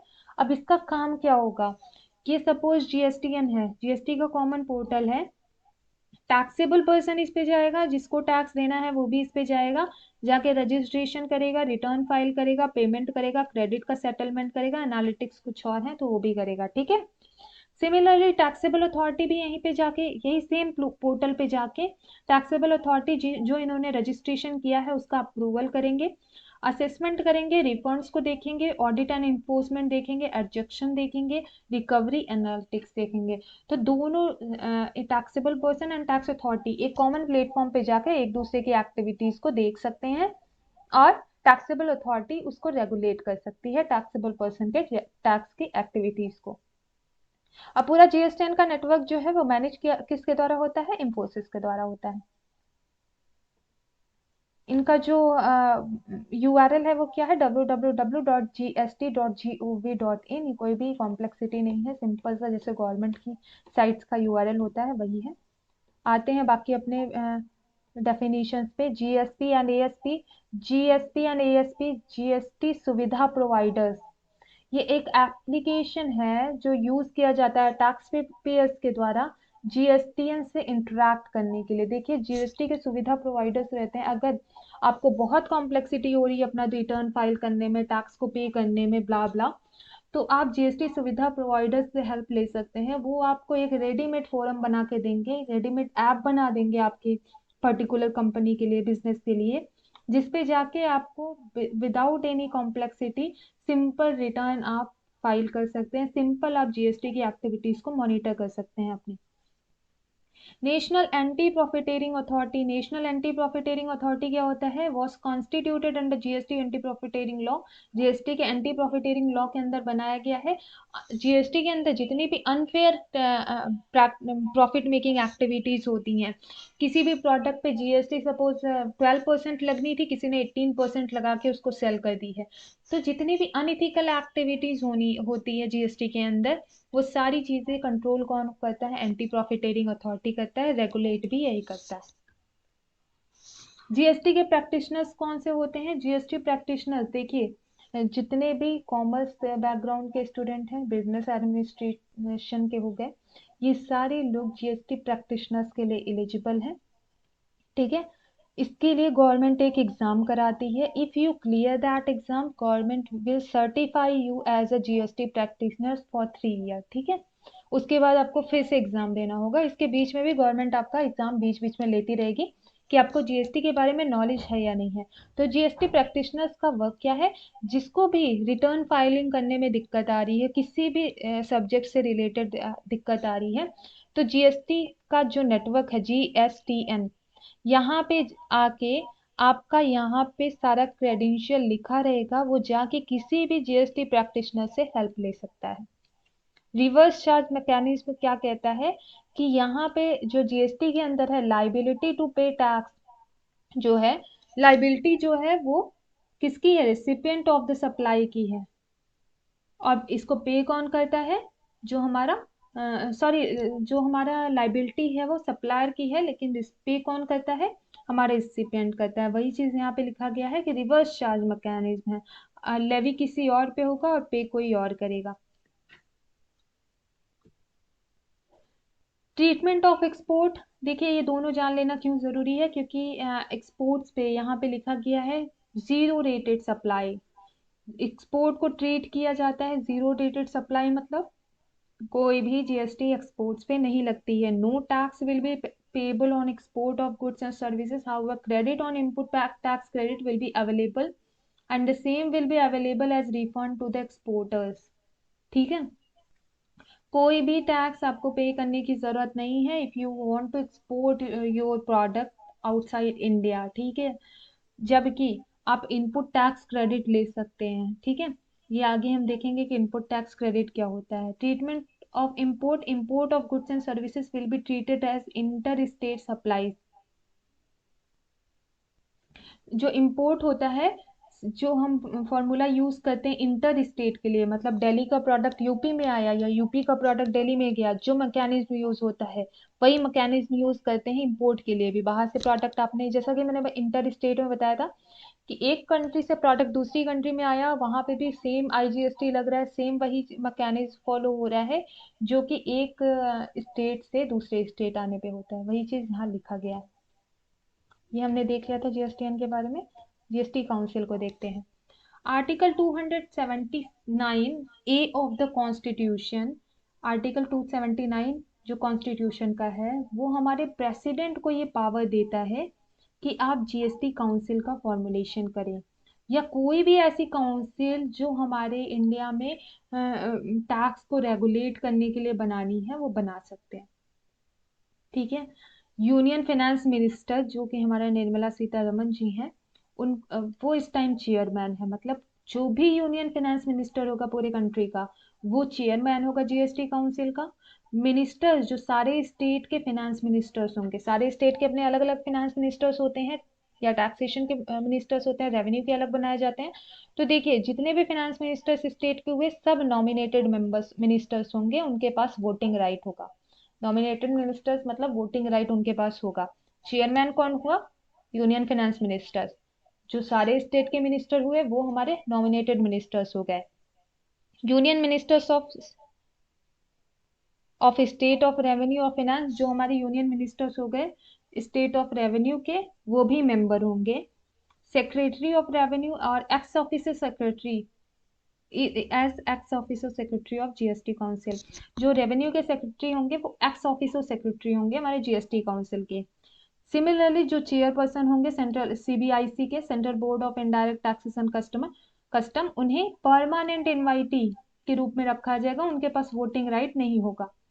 एक पोस्ट एडिशनल सेक्रेटरी के लिए और 4 पोस्ट कमिश्नर के लिए भी रखी जाती है। ठीक है, ये बेसिक उनका फ्रेमवर्क है, जो हमारे उनका मैनेजमेंट एडमिनिस्ट्रेटिव फ्रेमवर्क है। ठीक है, फंक्शंस देख लेते हैं जीएसटी काउंसिल की क्या है। GST council make recommendation to the union and state on important issues like tax rate, exemptions, threshold limit, GST dispute resolutions, etc. जो जीएसटी काउंसिल है वो रिकमेंडेशन देती है स्टेट और सेंट्रल को कि क्या क्या टैक्स रेट रखनी है, एग्जेम्पशंस क्या क्या होने वाले हैं, थ्रेशोल्ड लिमिट क्या होगी, जीएसटी के डिस्प्यूट कोई हो गया तो उसको रिजॉल्व करने के लिए। ठीक है, तो सारी भी चीजें, जितनी भी चीजें जीएसटी के अंदर आ रही हैं सब मैनेज की जाती हैं जीएसटी काउंसिल के द्वारा। सिंपल नट सेल में ये आप समझ सकते हैं। GST Council will also recommend the date on which GST will be levied on petroleum crude, high-speed diesel, motor spirit, natural gas, aviation turbine fuel. आज इन सारी चीजों पे कोई जीएसटी नहीं लगता है। ठीक है, लेकिन जिस दिन भी लगना होगा वो नोटिफाई करके उसी दिन रिकमेंड कर सकते हैं कि इन सारी चीजों पे अभी जीएसटी लगना है। ये कौन करेगा, जीएसटी काउंसिल। तो आप जीएसटी काउंसिल के पावर को इससे इसका अंदाजा लगा सकते हैं। अब देखिए कोई भी डिसीजन जीएसटी काउंसिल में कैसे लिया जाता है, majority, every decision of the council taken by majority of not less than 3/4 of the weighted vote। कोई भी डिसीजन तभी बनेगा जब 3/4 की मेजोरिटी होगी, मतलब 100% अगर जीएसटी काउंसिल में है, 70%, 75% अगर अग्री करेंगे तभी वो डिसीजन बनेगा, अदरवाइज नहीं बनेगा। ठीक है। Centre has the weightage of 1/3 of total weight. जो 75 वोट्स हैं उसमें से 1/3 वोट सेंटर का है, सिर्फ उतना ही सेंट्रल लेवल के लोगों को है। मतलब अगर 100 वोट आ रहे हैं, 33 वोट सेंट्रल लेवल के एम्प्लॉयज दे सकते हैं। सेंट्रल लेवल के कौन कौन से होंगे, जैसे फाइनेंस मिनिस्टर हो गए, हमारे सेंट्रल लेवल के रेवेन्यू मिनिस्टर्स अलग हो गए। ठीक है, जितने भी मिनिस्टर आगे हमने देखे थे सब, उसमें से 33% अगर अग्री कर जाते हैं, 100 वोट में से 33 वोट उनका रहेगा, बाकी 66 वोट जो है, 66.6 एक्चुअली, उतना वोट हमारे स्टेट गवर्नमेंट के एम्प्लॉयज का होगा। ठीक है, तो सेंटर और स्टेट के बीच में 1/3 और 2/3 का वेटेज है। ठीक है, 1/3 का वेटेज सेंटर के पास है, 2/3 का वेटेज स्टेट के पास है कोई भी डिसीजन लेने के लिए। और मेजोरिटी कितनी चाहिए कोई भी डिसीजन बनाने के लिए, कोई भी डिसीजन को कोई भी डिसीजन प्रपोज, कोई भी प्रपोज्ड आइडिया है उसको डिसीजन बनाने के लिए मेजोरिटी कितनी चाहिए, 75%, मतलब 2/3 की वेटेज चाहिए, 2/3 की वोटिंग चाहिए पूरे जीएसटी काउंसिल में। रेट्स अंदर जीएसटी, रेट्स कौन कौन से डिसाइडेड हैं जीएसटी के अंदर। GST goods and service tax is levied at multiple rate ranging from 0% to 28%। 4 slab के अंदर जीएसटी के रेट्स को डिफाइन किया गया है। 0% वाले को जीएसटी फ्री गुड्स कहते हैं, फिर हमारा 5%, 12%, 18%, 28%। ठीक है, CGST, SGST is levied at the rate to be jointly decided by central and state। वही बात लिखी गई है, सेंटर और स्टेट दोनों के द्वारा डिसाइड किया जाता है सीजीएसटी और एसजीएसटी जो लेवी होता है। तो सेंट्रल और स्टेट गवर्नमेंट दोनों साथ में डिसाइड करेंगे कि इतना % हमारा लेवी होगा टैक्स, जो एक ही टाइम पे लिया जाता है। The rate are notified on the recommendation of GST council. इस जो रेट है वो जीएसटी काउंसिल के रिकमेंडेशन पे बनाई जाती है। The principle for determining the rate of each item was to levy and collect GST at the rate slab closest to the current tax incident on it। जो भी tax अभी तक रहा है उससे, उसके पास, उसी के आसपास में ही टैक्स का रेट डिसाइड किया गया है, कोई नया रेट नहीं लाया गया है। ठीक है, जो सबसे जो 5% के आइटम्स हैं, बेसिक गुड्स हैं। देखिए 0% में ऐसे गुड्स हैं जो बेसिक कंजम्पशन नेसेसिटी गुड्स हैं, milk, curd, meat, fish, chicken, egg, fresh food, vegetables, honey, जो नॉन ब्रांडेड चीजें हैं। ठीक है, आप सिंपल से समझिए, जो आपके बेसिक कंजम्पशन की चीजें हैं नॉन ब्रांडेड तरीके की। ठीक है, वही जितनी भी चीजें इसमें हैं अगर आप ब्रांडेड कर दो, टी, कॉफी, शुगर, फिर ब्रांडेड मिल्क कर दो, ब्रांडेड आटा कर दो, ये सारी चीजों पे 5% लगेगा। ठीक है, 12% पे butter, fruit juice, biogas, fertiliser, maximum जो हमारी चीजें हैं वो 12% और 18% के अंदर आ जाती हैं। ठीक है, 28% में हमारे सारे इलेक्ट्रॉनिक्स गुड हैं, मैक्सिमम इलेक्ट्रॉनिक गुड्स हैं, कुछ और भी हैं जैसे सीमेंट, टायर, है ना, या मैनिक्योर, पेडिक्योर, जो हमारे स्किन केयर के की चीजें होती हैं। तो जो 28% में ऐसे प्रोडक्ट को लाए जाते हैं कि जो लग्जीरियस गुड्स हैं, जो ये माना जा रहा हो कि अगर आप कंज्यूम कर रहे हो then you are eligible to pay high tax on it. ठीक है, तो 28% को अगर हटा दिया जाए, 28% में जो लग्जीरियस आइटम होंगे वो तो आप समझ जाएंगे कि 28% किस पे लगेगा।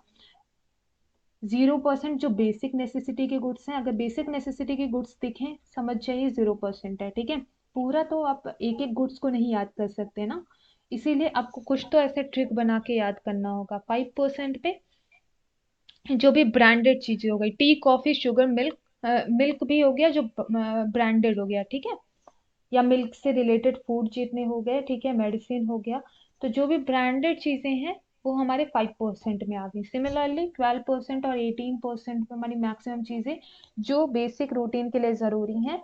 कुछ ऐसी भी चीजें आती हैं जैसे लैपटॉप वगैरह पे 18% लगता है। ठीक है, 0% के सारे आइटम्स है जितने पे भी अभी 0% जीएसटी लेवी होता है। ये लिस्ट है, आप एक बार पढ़ लीजिएगा इसको। ठीक है, पढ़ने से 0% वाले जब क्लियर हो जाते हैं और 28% वाले क्लियर हो जाते हैं तो हमारे पास ऑप्शन 5, 12 और 18 का ही बचता है। तो बेसिक वाले 5 वाले तो हम निकाल सकते हैं, बाकी दो ही में ही हमको कंफ्यूजन होता है, 12 और 18। तो एटलीस्ट वहां तक तो आप पहुंच पाए, कोई भी क्वेश्चन ऐसा आए तो। Example of services out of GST ambit. कौन कौन सी सर्विसेज आज जीएसटी के एम्बिट से बाहर हैं?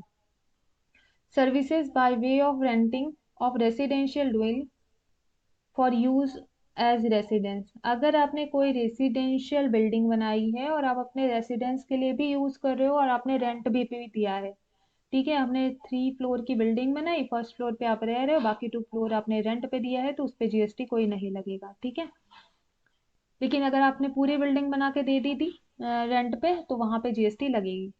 Services by way of extending deposit, loan और एडवांस और in so far as a consideration is represented by way of interest.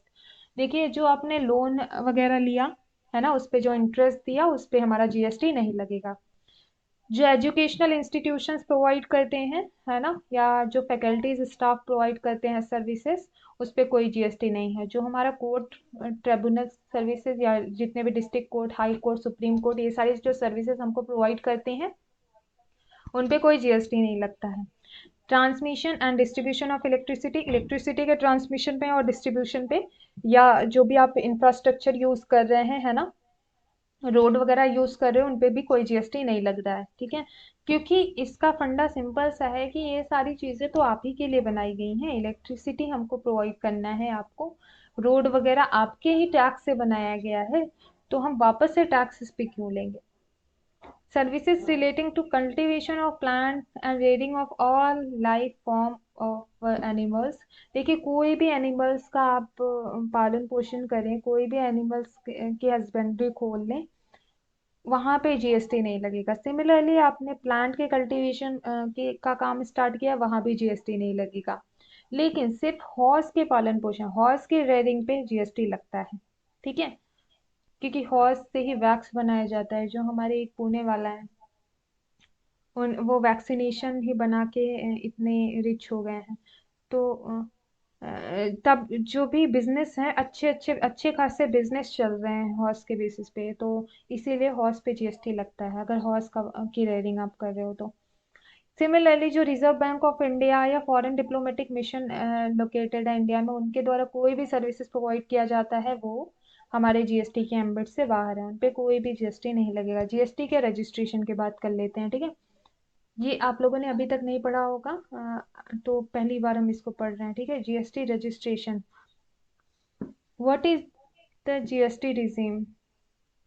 GST का रिजीम क्या है? Business whose turnover exceeds 40 lakh. ये हमारा रिसेंट का अमेंडेड है। ठीक है, इससे पहले ये 20 लाख हुआ करता था, तो अभी ये अमेंड हो गया, 2019 से अमेंडमेंट हो गया सीबीआईसी ने, central board of indirect taxes and custom. जो सीबीआईसी है, इन्होंने वापस से अमेंडमेंट कर दिया और इस लिमिट को बढ़ा के, जो 20 लाख थी उसको बढ़ा के 40 लाख कर दिया। लिमिट क्या थी कि 40 लाख, अगर आप बिजनेस चला रहे हो और आपका टर्नओवर 40 लाख से कम है, ठीक है, तो आपको रजिस्ट्रेशन की जरूरत नहीं है। लेकिन अगर आपका टर्नओवर 40 लाख से ज्यादा है, तो आपको जीएसटी के अंदर रजिस्टर करना पड़ेगा। और अगर जीएसटी में रजिस्ट्रेशन करने लायक नहीं है, आपका टर्नओवर इतना नहीं है, तो क्या आपको जीएसटी पे ही नहीं करना पड़ेगा? ऐसा बिल्कुल नहीं है, ये आगे हम कंडीशन देखेंगे। तो फिर एक फिक्स जीएसटी का रेट हमको पे करना होता है। ठीक है, जो हम आगे देखेंगे। अभी बात इतनी सी समझिए कि बिजनेस ओनर्स जिनका टर्नओवर 40 लाख से ज्यादा है, उनको रजिस्टर करना होता है जीएसटी में। ठीक है, as a normal taxable person, normal taxable person की तरह। ठीक है, इस जितने भी टैक्स नॉर्मल टैक्सेबल पर्सन है या नॉन रेसिडेंशियल है, ये हम आगे देखेंगे। This process of registration is called GST registration. ये 7 स्टेप्स का प्रोसेस होता है जिसे जीएसटी रजिस्ट्रेशन कहते हैं फॉर सर्टेन बिजनेसेस। देखिए, ये जो 40 लाख की लिमिट है कुछ स्टेट्स के लिए, जैसे नॉर्थ ईस्ट के जो स्टेट हैं या हिल स्टेशन वाले जो स्टेट हैं, ये 10 लाख है। ठीक है, मतलब 10 लाख से अगर आपका टर्नओवर ज्यादा है तो आपको रजिस्ट्रेशन करना होगा। सिमिलरली अगर 10 लाख से कम है तो हमें रजिस्ट्रेशन करने की कोई ज़रूरत नहीं है। तो 40 और 10 याद रखिएगा, 40 बाकी कंट्रीज़ के लिए, लेकिन जो नॉर्थ ईस्ट के लोग हैं, नॉर्थ स्टेट ईस्ट के स्टेट्स हैं या हिल स्टेशन वाले स्टेट्स हैं, उनके लिए 10 लाख की limit. For certain business registration under GST is mandatory. कुछ बिजनेसेस के लिए रजिस्ट्रेशन जीएसटी में करना मैंडेटरी हो जाता है। If the organisation carries on the business without registration under GST it will be an offence and penalty will be charged. अगर आपने जीएसटी का रजिस्ट्रेशन नहीं किया है, आपका टर्नओवर जो है 40 लाख से ज़्यादा है या 10 लाख से ज़्यादा है, नॉर्थ ईस्ट के स्टेट के हैं तो, और आपने जीएसटी का रजिस्ट्रेशन नहीं किया कि झूठे रजिस्ट्रेशन करेंगे और हमको टैक्स देना पड़ेगा, इससे अच्छा रजिस्ट्रेशन नहीं करते हैं, तो अगर आप ऐसे पकड़े जाते हैं, वैसे तो मोस्ट ऑफ द चीज़ें ट्रांसपेरेंट हो गई हैं, तो ऐसा डिटेक्ट हो पाना बहुत इजी हो गया है। तो जब भी डिटेक्ट होगा, ये एक ऑफेंस है, इस पे एक हैवी पेनल्टी आपके ऊपर लगाई जाएगी। जीएसटी रजिस्ट्रेशन 2 से 6 दिनों के बीच में हो सकता है। एक बार अपना सारा प्रोसीजर, सारा डॉक्यूमेंटेशन कर देते हैं, 2 to 6 days के बीच में ये जीएसटी रजिस्ट्रेशन हो सकता है। We will help you. Okay, this is the forum that facilitate GST registration. Okay, तो अगर आपको जीएसटी रजिस्ट्रेशन में दिक्कत आ रही है तो वहाँ पे प्रैक्टिशनर्स रहते हैं, आप उनकी हेल्प लेके जीएसटी का रजिस्ट्रेशन कर सकते हैं। ठीक है। Who should register under GST? किसको रजिस्टर करना चाहिए जीएसटी के अंदर? Individual register under pre GST law. GST से पहले जितने भी लॉ थे, एक्साइज, वैट, सर्विस टैक्स, इन सब में जितने भी रजिस्टर्ड लोग थे वो रजिस्टर करने के एलिजिबल हैं। ठीक है, वो तो रजिस्टर्ड हैं ही हैं। साथ में जिन जिन बिजनेस ओनर्स का टर्नओवर 40 लाख से ज़्यादा है, मतलब जिन बिजनेस का टर्नओवर 40 लाख से ज़्यादा है नॉर्मल स्टेट में, वो भी जीएसटी में रजिस्टर करेंगे। सिमिलरली जो नॉर्थ ईस्ट के लोग हैं, नॉर्थ ईस्ट के स्टेट हैं, उनमें अगर टर्नओवर 10 लाख से ज़्यादा है तो भी आप रजिस्टर करेंगे। Casual taxable person, residential taxable person, ये हमको पढ़ना है, ये कौन से होते हैं, तो ये भी जीएसटी में रजिस्ट्रेशन करेंगे। एजेंट्स ऑफ अ सप्लाई, आपका कोई सप्लाई कर रहे हो तो आप उस सप्लाई के एजेंट्स हो, मतलब बेसिकली आप खुद का माल सप्लाई नहीं कर रहे हो, किसी थर्ड पार्टी का प्रोडक्ट सप्लाई कर रहे हो, इस कंडीशन में भी आपको जीएसटी रजिस्टर करना पड़ेगा, रजिस्ट्रेशन कराना पड़ेगा। इनपुट सर्विस डिस्ट्रीब्यूटर हो तो भी रजिस्टर कराना पड़ेगा। कोई भी पर्सन जो रिवर्स चार्ज मैकेनिज्म के अंदर टैक्स पे कर रहा है, रिवर्स चार्ज मैकेनिज्म मतलब होलसेलर ने रिटेलर को किया, रिटेलर ने डिस्ट्रीब्यूटर को किया, जो भी इस तरीके का रिवर्स चार्ज मैकेनिज्म फॉलो करता है उसे जीएसटी के पोर्टल पे जाके रजिस्ट्रेशन करना पड़ेगा। Person who supplies by e commerce aggregator, जो भी ई कॉमर्स एग्रीगेटर का हेल्प लेके सप्लाई कर रहे हैं अपने गुड्स एंड सर्विसेज का, वहाँ पे हम टर्नओवर लिमिट नहीं देखेंगे कि कितना टर्नओवर है, लेकिन अगर आपने ई कॉमर्स का साइट का यूज़ करके अपने प्रोडक्ट को सेल किया है, वहाँ पे जीएसटी लगेगा, आपको रजिस्ट्रेशन करना मस्ट है। एवरी वही चीज़ लिखा गया है, every e commerce aggregators. Person supplying online information or database access or retrieval services from a place outside India to a person in India। बाहर का कोई पर्सन इंडिया के पर्सन को अगर कोई भी डेटाबेस एक्सेस या रिट्राइवल सर्विसेज प्रोवाइड कर रहा है तो वहाँ उसे भी रजिस्टर करना पड़ेगा जीएसटी के लॉ के अंदर। जो हमने देखा था कैजुअल टैक्स पेयर और नॉन रेसिडेंशियल टैक्स पेयर, इसको थोड़ा डिटेल में देख लेते हैं। Casual tax payer taxable person कौन होते हैं? कैजुअल टैक्सेबल पर्सन मतलब a person who supplies taxable goods and services, taxable goods and services को, ऐसा नहीं है कि जो जीएसटी के एम्बिट से बाहर है।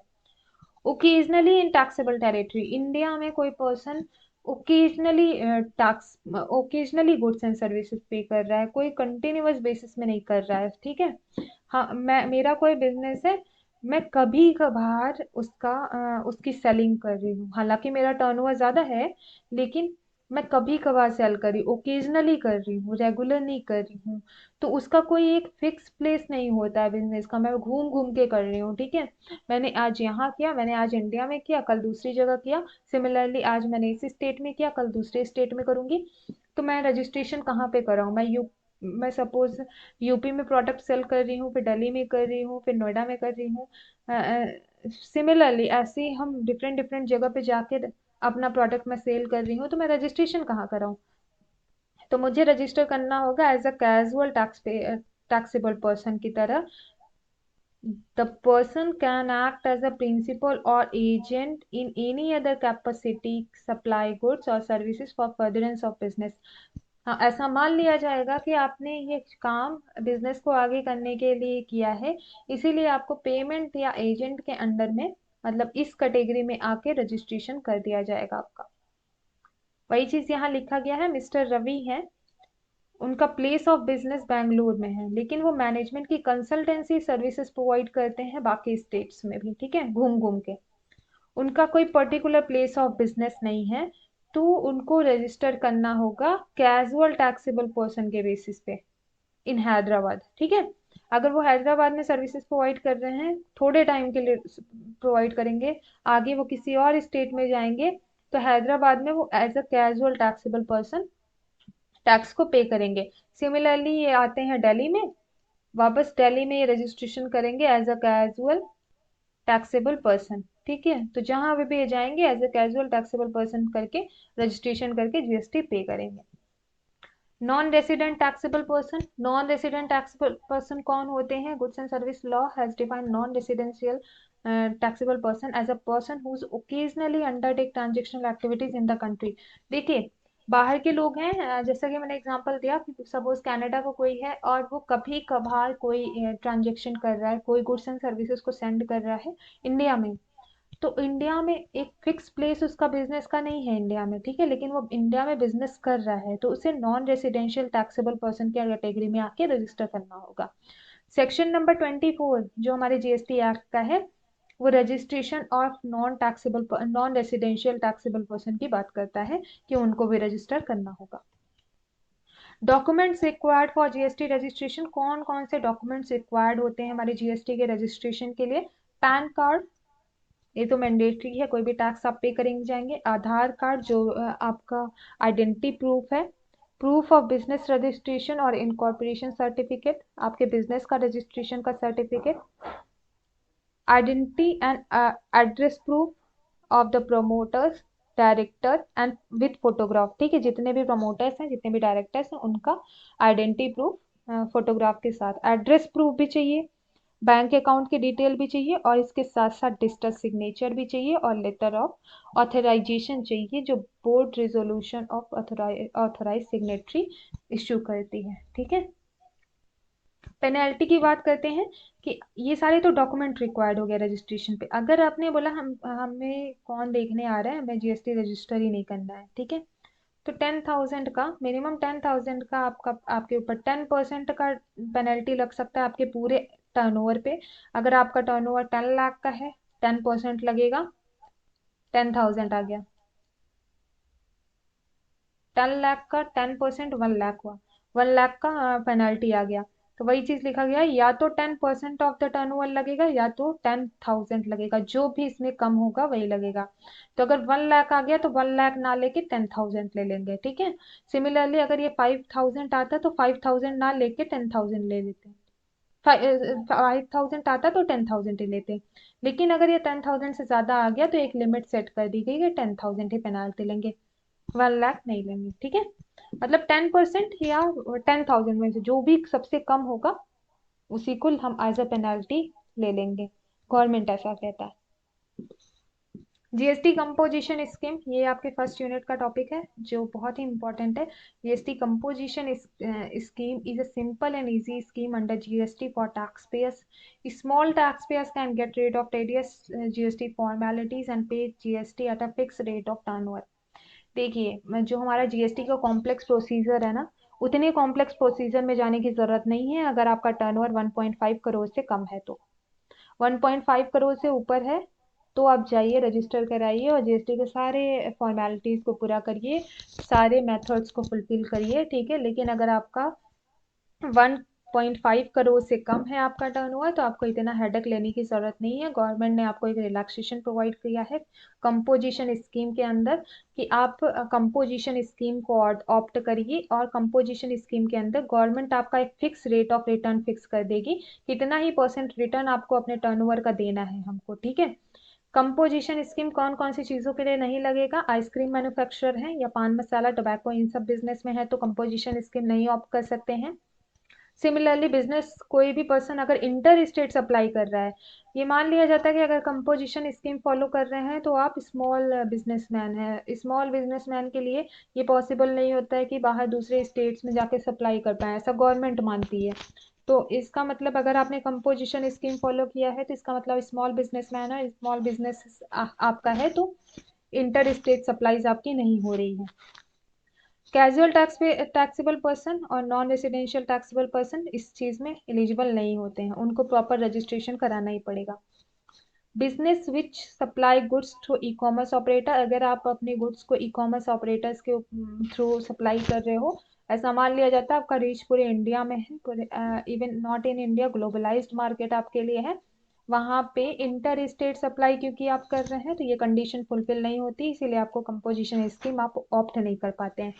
कंपोजिशन स्कीम नट सेल में समझिए तो जीएसटी के पूरे कॉम्प्लेक्स सिस्टम को ना ऑप्ट करके गवर्नमेंट ने एक रिलैक्सेशन दे दिया, क्या कि आप 1% या 5% अपने टर्नओवर का प्रोवाइड करिए एज अ टैक्स बस। Conditions for availing composition scheme, composition scheme कौन कौन अवेल कर सकता है या उसकी कंडीशंस क्या होंगी, ठीक है। अगर आपने कंपोजिशन स्कीम ऑप्ट की तो उसकी क्या क्या कंडीशन होगी। पहली चीज, आपको इनको इनपुट टैक्स क्रेडिट नहीं मिलने वाला है, ठीक है। बाकी सारे लोग अगर टैक्स पे कर रहे हैं उनको इनपुट टैक्स क्रेडिट फाइल कर सकते हैं, इनपुट टैक्स क्रेडिट मिलता है।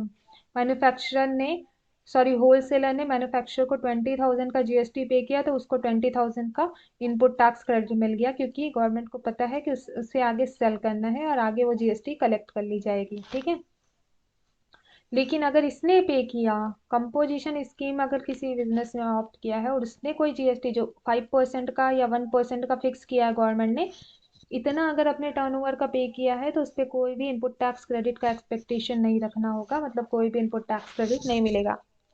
The dealer can not supply goods not taxable under GST, जो जीएसटी के स्लैब के अंदर नहीं आते वो सारे गुड्स को सप्लाई नहीं कर सकता है।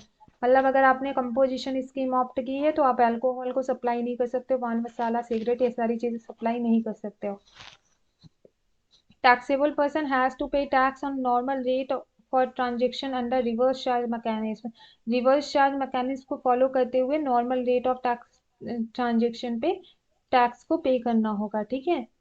If a taxable person has different segments of business, अगर अलग अलग सेगमेंट है बिजनेस का तो एक ही पैन के अंदर एक ही परमानेंट अकाउंट नंबर के अंदर उसको रजिस्टर करना होगा, जिससे कि टर्नओवर का सही कैलकुलेशन हो सके। ऐसा नहीं कि टेक्सटाइल का बिजनेस आपका अलग चल रहा है, इलेक्ट्रॉनिक एसेसरीज का अलग चल रही है, ग्रोसरी का अलग चल रहा है, तो भी आप कंपोजिशन स्कीम को ऑप्ट कर लें अलग अलग बिजनेस के लिए, ऐसा नहीं है। उसका जो पैन है वो सेम होना चाहिए, अगर सेम पर्सन ने ओन किया है तो सेम पैन कार्ड पे होना चाहिए, ताकि आपके जो टर्नओवर है उसका सही असेसमेंट किया जा सके और उसी के बेसिस पे डिसाइड होगा कि आपको कंपोजिशन स्कीम ऑप्ट करने के स्लैब में आप हैं या नहीं है।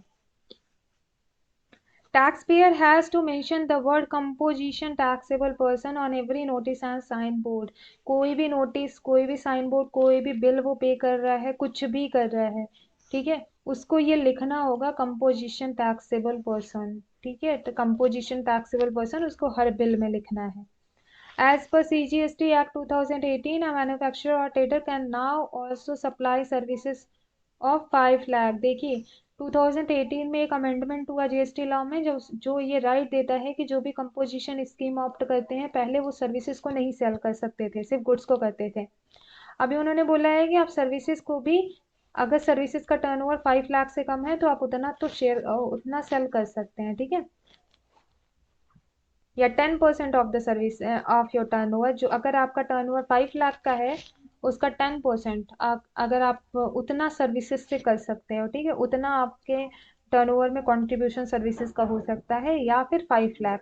तो जो भी आपका ज़्यादा होगा, चाहे 5 लाख चाहे कि 10%, तो यही दोनों हमारे सर्विसेज, इतना ही सर्विसेज आप सेल कर सकते हो अगर आपने कंपोजिशन स्कीम ऑप्ट की है तो।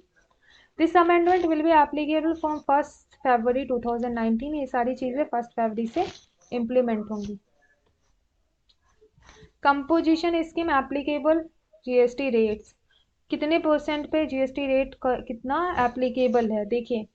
मैन्युफैक्चरर ऑफ ट्रेडर्स, अगर मैन्युफैक्चरर एंड ट्रेडर्स हैं आप, तो आपको कंपोजिशन स्कीम के अंतर्गत 1% का टोटल टैक्स देना होगा, ठीक है। Manufacturer and trader of good है, ठीक है। रेस्टोरेंट्स हैं जो कि अल्कोहल सर्व नहीं करते हैं, ठीक है, क्योंकि ये तो हमारे जीएसटी कैटेगरी में नहीं आता। तो अगर ये जीएसटी आ गया, क्योंकि ये जीएसटी की कैटेगरी में नहीं आता, इसीलिए जीएसटी की अगर ये नहीं है तभी जाके आपको कंपोजिशन स्कीम ऑप्ट करने को मिलेगा भी। अगर आपने ये सर्व किया है तो कंपोजिशन स्कीम आप नहीं ऑप्ट कर सकते हो। इस केस में कंपोजिशन स्कीम के अंदर जीएसटी का रेट आप 5% पे, ठीक है।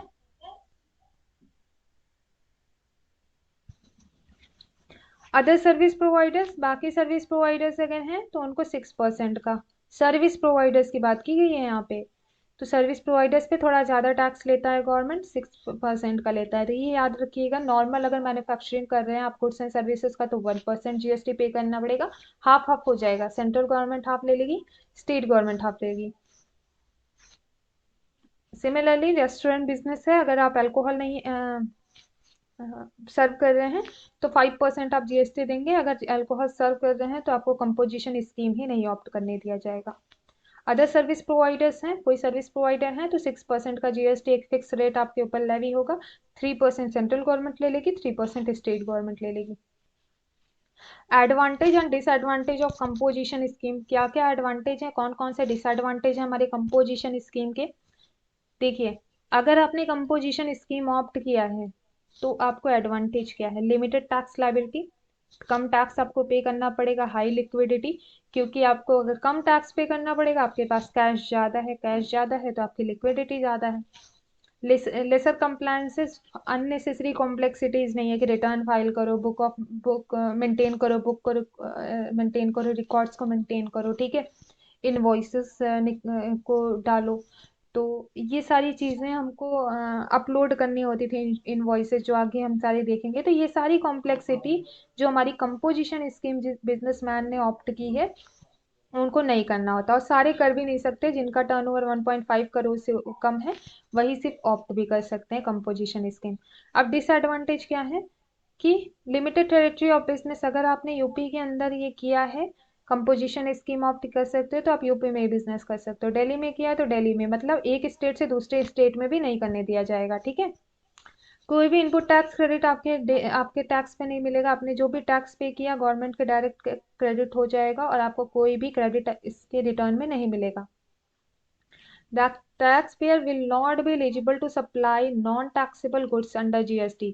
ऐसे गुड्स का सप्लाई नहीं कर सकता है टैक्स पेयर या कंपोजिशन स्कीम जिसने भी ऑप्ट किया है जो जीएसटी के एम्बिट से बाहर है, जैसे कि अल्कोहल हो गया या कोई भी प्रोडक्ट जो आप ई कॉमर्स से, अगर आपने ई कॉमर्स की हेल्प ले ली तो जाहिर सी बात है प्रोडक्ट एक स्टेट से दूसरे स्टेट जा रहा है तो वहां पे कंपोजिशन स्कीम आप नहीं लगा सकते हो।